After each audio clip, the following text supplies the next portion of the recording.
Oi, gente, tudo bem? Eu sou a Anne da UV Arquitetura e hoje eu tô aqui para trazer um tema muito importante, muito essencial para a gente discutir junto: a arquitetura, o design e a saúde mental. Desde o início da pandemia, com todas as questões de isolamento social, o trabalho híbrido, as pessoas vieram para trabalhar dentro das suas casas do home office, né? Então a gente teve uma mudança muito grande da lógica de como o lar funcionava. E o nosso espaço de trabalho também. Essa divisão ficou um pouco mais tênue, deu uma certa diferença, os ritmos das pessoas variaram muito nesse sentido. E como esses hábitos variaram muito, a gente também precisa ter uma atenção em relação à nossa saúde mental dentro desses espaços. E a partir disso, alguns cuidados devem ser tomados. Nesse vídeo nós vamos te dizer quais. Fique aqui comigo e veja até o final.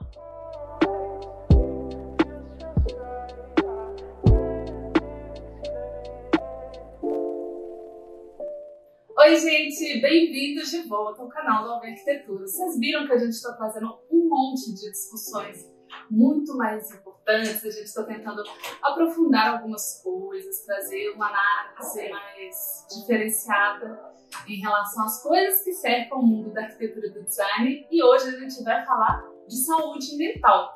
Então, para você que está chegando aí, primeiro, não esquece de vir aqui embaixo, se inscrever no canal, ativa o sininho, para você ficar realmente assim, conectado, andar junto com a gente de verdade, tá bom? E agora, é com grande prazer, gente, eu tô muito privilegiada, entendeu? Tô, assim, demais, porque hoje a gente tem aqui com a gente a Michelle, que é, assim, ela é a nossa vizinha, tem que tirar onda disso, porque assim, não tem vizinha melhor. E ela é a nossa amiga aqui do escritório, né? Nossa parceira aqui maravilhosa, e ela trata da psicologia. Eu vou deixar ela se apresentar dentro da psicologia, mas nós sabemos que ela é uma profissional incrível e ela vai compartilhar um pouquinho das percepções dela. Então, primeiro, Michelle, maravilhosa, muito obrigada. Obrigada a você por estar aqui com a gente. Uma alegria estar aqui, aceitei esse convite com muito prazer, é muito gostoso ter essa parceria nossa aqui. Mas meu nome é Michelle Rocha, eu sou psicóloga. Atualmente eu trabalho com psicologia clínica e com educação parental, mas eu tenho um trajeto longo aí também na psicologia escolar. E mudei para cá 1 ano e meio atrás, mais ou menos, e coincidiu das meninas virem e a gente começar a desenvolver essa relação gostosa de vizinhança mesmo, quase que de me empresta uma xícara de açúcar, alguma coisa assim, né? Ai, é muito bom, gente. E eu vou introduzir o nosso papo com uma coisa que eu acho que tá fora do nosso roteiro, então nosso diretor, amorzinho pra você, tá fora do nosso roteiro, mas me veio muito à mente isso quando eu comecei a dar uma olhadinha ali pra ver que, primeiro, qual foi a sua percepção ao mudar de sala e mudar pra cá? Porque, assim, vou inclusive já nos convidar para o próximo vídeo, a gente grava lá no consultório da Michelle, porque a sala dela é incrível. A sala dela é muito gostosa e eu acho que tem super assim, depois que você vai conhecer a Michelle, você vai vendo que assim, que tem completamente a identidade dela e a gente vê das coisas que ela compartilha da profissão, a sala dela reflete muito bem isso, esse tipo de bem-estar psicológico e emocional. Então eu queria saber primeiro assim, como que foi essa transição para chegar dentro dessa sala, o que você percebeu do espaço? Teve muita diferença para você? Teve muita diferença, né? Porque assim, eu fiz a transição há 1 ano e meio atrás, então eu trabalhava numa sala, mas eu também trabalhava numa escola. Então eu estava cercada de muitas pessoas o tempo todo, né? E a sala onde eu atendia era numa casa. Então, por ser uma casa, tinha um espaço em comum que facilitava muito a interação entre as pessoas que estavam ali, né? Então, assim, entre um cliente e outro, era uma casa que tinha só psicólogos, entre um cliente e outro, a gente sempre ia na copa, fazia um cafezinho, se encontrava, às vezes discutia algum caso que a gente estava atendendo, alguma coisa assim.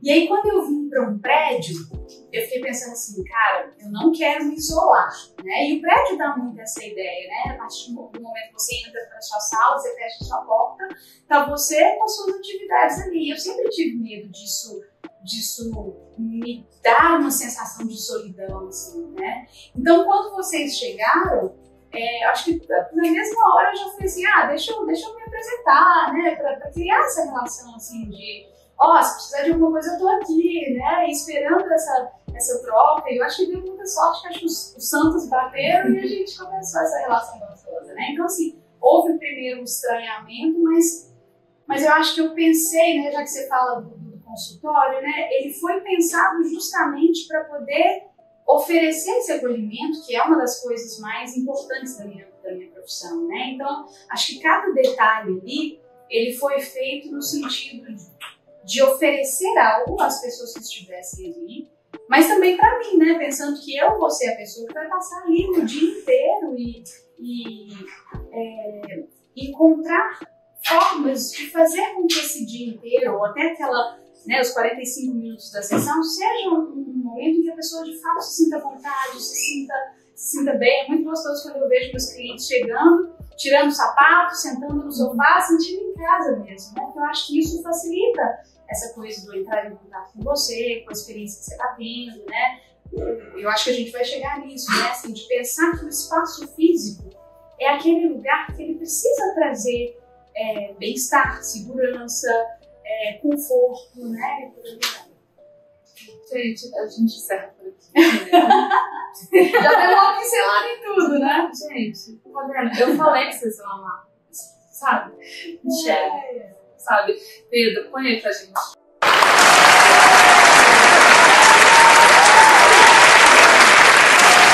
Tem uma coisa que você falou que eu acho que é muito importante quando a gente pensa, principalmente hoje em dia, que a gente tem um ritmo de trabalho muito mais acelerado. As pessoas gastam, tem uma carga horária no trabalho que é muito alta. A gente tem pessoas que trabalham desde 8, 9 até 12 horas. E às vezes até mais, né? A gente sabe disso. E a arquitetura, hoje, a gente percebe que, assim, a cara da cidade está mudando e está faltando um pouquinho desse cuidado mesmo, né? Com a pessoa. A gente... Tem sido discussões no meio do urbanismo, por exemplo, a questão da arquitetura hostil, né, dessa arquitetura que é fria, do design que é frio, que é muito pensado às vezes em um lado estético específico. Não vou fazer juízo de valor, que talvez até agrade aos olhos, mas interfere ali no que ele proporciona para as pessoas que usufruem daquele espaço. Exatamente. E assim, te ouvindo, eu fiquei pensando muito nisso, no quanto o nosso pensamento, quando a gente está falando aqui de espaços internos, ambientes, eles têm que ser pensados dentro dessa lógica de qual é o conforto que eu estou fornecendo para aquela pessoa que está ali dentro, aquela pessoa que está gastando aquele tempo ali dentro, seja uma pessoa que vai ficar 45 minutos, mas eu amei, inclusive, te ouvir falando nesse ponto do tanto que a sua sala te atende. Porque a gente sempre chega assim, cliente, parceiro, eu que já trabalhei com projetos de outras áreas que não residenciais, mas também no residencial, muitas vezes a gente pensa muito só no lado do pra fora. Então é assim, eu quero um quarto de hóspedes para receber.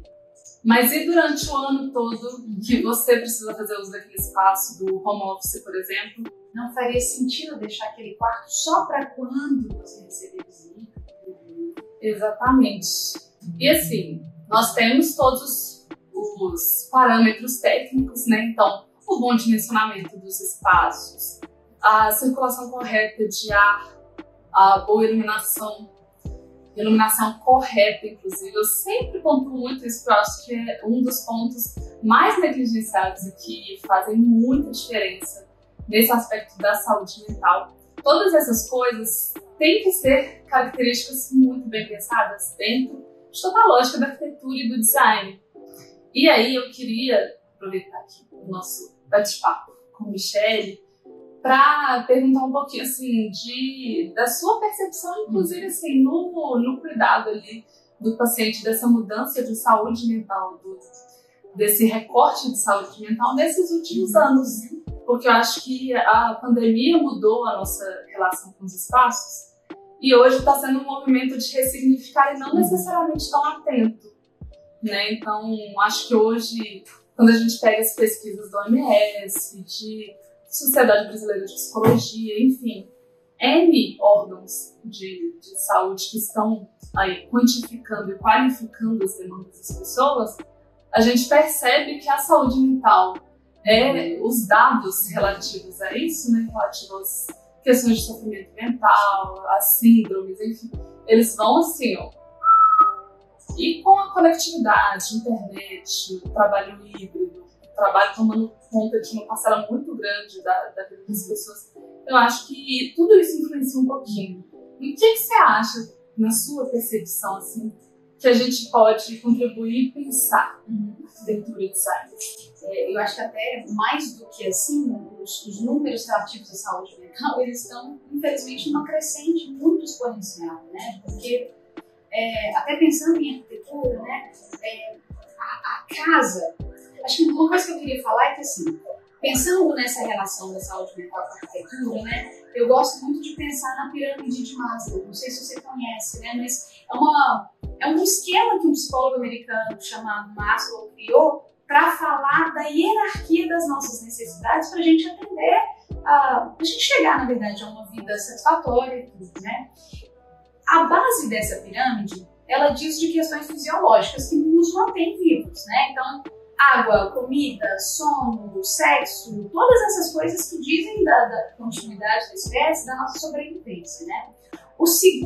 A segunda etapa da pirâmide, que é o que eu acho que tem a ver com esse nosso papo aqui, diz a segurança, né? E aí a gente vai pensar esse espaço da casa, o espaço do trabalho também, né? Como um lugar que oferece essa segurança, né? Uma segurança em termos de entender que o meu corpo vai estar ali preservado nesse lugar, que a minha saúde emocional também, né? A gente pensa que a casa, ela não é só a estrutura que está ali, mas é um lar, tem pessoas ali, é um lugar que favorece muitas interações, né? E a pandemia, de fato, veio para dar uma chacoalhada nisso tudo, porque a partir do momento que as pessoas foram forçadas a ficar dentro de casa, elas começaram a ver aqueles espaços de formas diferentes, né? Falando um pouco de saúde mental também, e pensando nesse espaço da casa, a gente precisa de um lugar para a gente ter um tempo só nosso, né? Só que acontece que em alguma medida, isso se intensificou muito e cada um foi para um quarto, né? Os pais estão lá no quarto deles, o filho mais velho está no quarto dele, o outro filho está no outro quarto, né? Dentro da própria casa, acontecem poucas interações, se a gente deixar largado, né? E aí a gente vê que tem muitas questões relativas à adolescência, que está sofrendo muito com isso, porque os meninos estão isolados no quarto, com celular, com computador, vendo coisas que os pais não têm nem ideia, né? E isso faz surgir várias questões emocionais também, né? Então, pensando nesse aspecto de segurança, né, eu gosto muito de pensar em ambientes que favoreçam o contato, né? Então, por exemplo, acho que tem gente que não vai concordar com isso, mas pensar em uma televisão para casa, né? Pensar numa sala de televisão onde todo mundo possa estar juntos. Talvez uma outra ali, porque de repente, né, a gente tem que ter esse respeito às individualidades também, né? De repente, assim, um quer assistir outra coisa, outro quer assistir outra, né? Mas pensar em espaços amplos que convidem a esse contato, a essa troca, né? Eu acho que isso tudo é muito importante, assim. Eu acho que tem tudo a ver, né, quando a gente pensa no fato de que as próprias casas hoje, elas têm tido uma lógica muito maior de atender necessidades individuais e aí acaba pulverizando esses esforços. Então, se você não tem aquela intenção, e às vezes assim, não é nem uma questão de propriamente intenção do indivíduo, né, mas o próprio ritmo de vida, às vezes o próprio ponto da diferença geracional, né? Eu acho que isso é um dilema, tanto no sentido espacial, né, quando a gente pensa em como fazer com que uma casa funcione para várias gerações diferentes que estão ali, quanto no sentido de organização do tempo, desse gerenciamento e dessa capacidade de tomar decisões ali em relação ao espaço que vão fazer com que as pessoas estejam em convergência.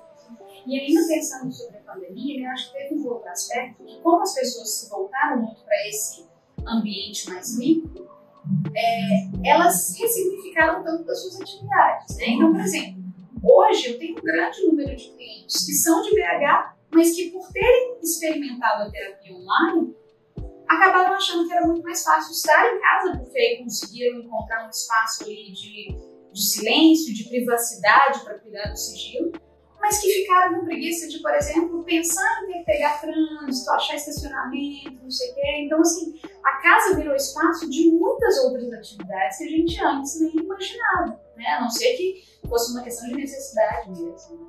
Sim, eu acho que isso também existe esse papel negativo, no sentido de que, assim, acho que o limite entre as esferas da nossa vida acabam sendo um pouco dissolvidos, se misturando, mas eu acho que também tem um ponto positivo de reduzir um pouco esse desgaste também, né? Eu fico pensando que eu acabei fazendo um movimento contrário. Durante a pandemia eu retomei a análise e eu fazia online, e aí alguns meses atrás eu voltei para o presencial e foi uma experiência, inclusive, muito curiosa, assim, de perceber, de adentrar o espaço da análise e ter um espaço que é muito diferente dos espaços que eu estou no meu dia a dia, né? Então, a minha casa que tem uma linguagem X, aqui o escritório tem uma linguagem Y, e aí eu chego ali, depois de pegar trânsito e tudo mais, mas eu chego e tenho um ambiente preparado de um jeito completamente diferente. Então eu chego, sento no sofá e tem almofadinha, aí a minha analista, ela gosta de pôr alguns cheirinhos sempre, tem uma luminária com uma luz diferente, faz um desenho diferente, e ela gosta de arte também, ela trabalha muito a arte ali no consultório dela. E é uma experiência que eu acho que agrega muito. Então eu acho que, assim, existe esse olhar que precisa ser muito bem pensado e muito intencional quando a gente está trabalhando espaços. E aí eu falo de todos, mas dentro do nosso recorte aqui, que é o ambiente residencial, da gente pensar em como cada objeto que está sendo colocado ali, cada material que é aplicado, ele faz diferença na nossa saúde mental. Ele pode ter uma intenção, ele pode ter ali um objetivo de causar tranquilidade, de trazer... Coloca essa parte, editor! Corta, né, claquete, né? É claquete? E pensando e lembrando que cada objeto que a gente utiliza, cada ponto de iluminação, cada tinta, piso, tapete, sofá, móvel, eletrodoméstico, eletroeletrônico, tudo desempenha uma função também na nossa saúde mental. Essas coisas não servem só para forrar uma casa, estruturar, fazer com que ela exista, fazer com que ela se materialize, mas elas têm funções reais e muito profundas na nossa saúde mental. Eu vou citar um exemplo aqui rapidinho, mas que eu percebo que fez muita diferença na minha vida. Eu morei por muitos anos, isso eu acho que é um exemplo inclusive curioso para a gente conversar. Eu morei por muitos anos em um conjunto que a gente tinha um muro. E esse muro era baixinho, né? As casas eram bem aquela coisa... Me lembra hoje a referência, o pessoal vai entender melhor. Essas vilinhas dessas casas da Globo, que são essas casinhas, uma casinha do lado da outra, com jardim assim na frente, portinha e tal. E aí, no meio da minha infância, a gente reformou, perdeu o jardim. E nisso, pra mim, já foi assim. Hoje, enquanto adulta, eu percebo a quebra que isso foi pra mim, porque eu tinha uma relação muito mais forte ali com a terra, com natureza, com planta, e isso era um respiro muito grande pra mim. Que vinha borboleta, vinha passarinho, era um jardim pequeno, mas fazia muita essa diferença. E aí, depois, ali no fim da adolescência, início da fase adulta, esse vizinho do outro lado, ele subiu um muro, assim, muitos metros, então tampou completamente o sol, a passagem de sol. E pra gente foi assim, terrível. E eu passei a sentir uma série de dificuldades que algumas eu já tinha, mas que assim, elas subiram de uma forma absurda, né? Então, por exemplo, no meu ritmo de vida eu tinha uma dificuldade absurda de conseguir acordar, de conseguir concentrar nas minhas tarefas, de conseguir realmente, sabe aquela coisa assim do foco, de você conseguir sentar e manter aquela disciplina? E, inclusive, eu acho que tem muito esse ponto assim, da produtividade, da procrastinação, que hoje assim, é muito falado e de forma muito questionável. Tem muito conselho bom, mas tem muita coisa muito questionável, que a gente não percebe que a dinâmica do espaço também interfere nisso. E eu percebi muito essa diferença exatamente que a gente teve um prejuízo muito grande em relação à superfície que a gente tinha ali em frente às nossas janelas e a presença da iluminação, que a gente perdeu a iluminação natural, a gente não tinha um reforço ali de luz que era similar à luz do sol, porque, né, como se substitui a luz do sol? Não tem jeito. E isso fez muita diferença. E, assim, agora passando para um lado mais prático, eu queria que a gente discutisse um pouquinho, pensasse um pouquinho, e realmente nessas aplicações práticas, porque às vezes também a gente fica muito nesse campo teórico, que é muito importante quando a gente fala de arquitetura, design e saúde mental, mas a gente precisa perceber de forma prática como que isso está ali interferindo no dia a dia. O que você percebe, assim? Uma coisa que eu fico pensando é assim, a gente precisa também se conhecer para a gente saber das nossas necessidades, né? Então eu fiquei pensando assim, numa conversa com uma empresa de arquitetura como a Alver, por exemplo, eu preciso dar conta de falar o que eu preciso naquele espaço e como eu quero que aquilo seja, né? E eu acho que nisso a gente acaba voltando e se esbarrando num processo de autoconhecimento, né? Eu me dar conta das minhas experiências internas, do que eu preciso que aquele lugar me transmita, e dar conta de facilitar, de conversar, de expressar isso para outra pessoa, né? E aí eu fico imaginando que para vocês isso talvez seja um desafio também, porque às vezes muitas pessoas têm dificuldade de falar o que elas querem, né? E aí isso de repente dá aquele gargalo ali entre o projeto e a expectativa da pessoa, né? Muitas vezes porque a pessoa não conseguiu se expressar de forma clara, né? Mas eu fico pensando que assim, de maneira geral, né? Esse autoconhecimento ele tem que estar naquela coisa da gente saber quais cores que agradam mais, né? Quais cores que eu não gosto de jeito nenhum, quanto de espaço que eu preciso para ter o meu cantinho ali, ou o que eu quero desempenhar nesses espaços, né? E aí sim, como você falou lá no começo, né? Considerando uma iluminação que faz a gente se sentir à vontade, uma ventilação também, né? Porque o tempo muda muito e isso também faz parte desse bem-estar, né? Dessa qualidade de vida que a gente tem dentro dos espaços, né? Acho que o que eu gostei bastante, que eu acho que é muito importante e que a gente já falou aqui em alguns outros vídeos, é esse ponto do autoconhecimento. Porque trazendo um pouco do nosso lado enquanto profissional, que a gente percebe muito, às vezes, essa falta do contato consigo mesmo, do cliente. Então, muitas vezes, a gente percebe clientes que trazem uma demanda de, vou citar um exemplo imaginário, tá, gente, para vocês entenderem. Mas, quero uma sala que seja sofisticada, que seja elegante, que seja neutra, tararã, tararã, tararã. Mas a real necessidade da pessoa nesse espaço não é desse ambiente que tem essa pompa e circunstância. Essa pessoa precisa dessa validação e dessa segurança no espaço. Que aquela linguagem visual que a gente pensa de cara quando você fala sofisticado, não vai atender.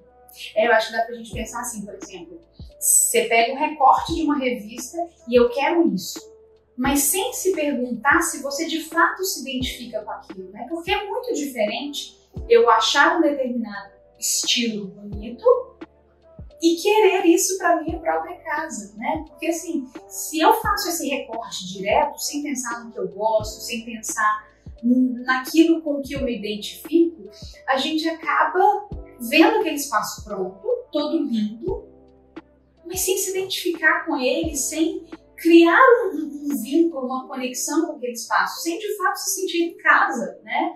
Então não faz muito sentido, né? E aí é um investimento alto que foi feito para você não se sentir bem, para você não colher os frutos do que você planejou, do que você sonhou. E um ponto que eu acho que acaba sendo muito esquecido é que todo esse investimento não é só financeiro, que para a gente conseguir conquistar o dinheiro para fazer esse investimento, a gente investe o quê? Energia.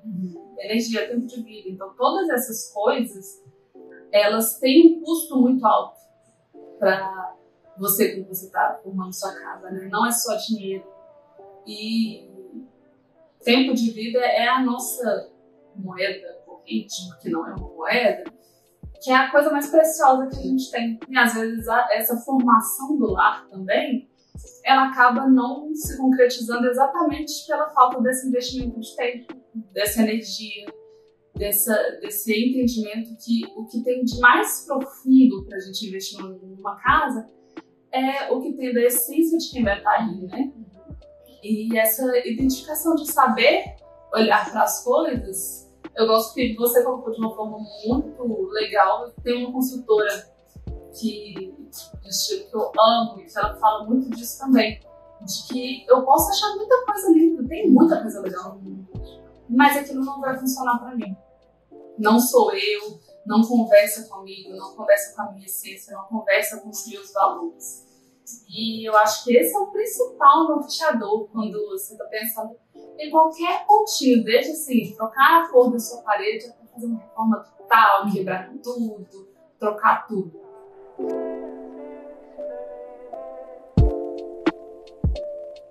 Gente, e agora vamos a algumas dicas práticas para a gente fazer essa aplicação de o que é design e arquitetura e as suas influências para a saúde mental, para como eu posso fazer isso funcionar na minha vida hoje. Se o ambiente está bagunçado, aquilo gera uma desorganização interna também, né? E é interessante porque o nosso cérebro ele funciona muito no modo de previsibilidade, por isso que rotina é tão importante pra gente, né? Uma pessoa que vai, minha lâmpada queimou, já vou fazer feira, vou comprar no supermercado a lâmpada que eu acho. A lâmpada que você acha no supermercado não é a lâmpada que corresponde à sua necessidade.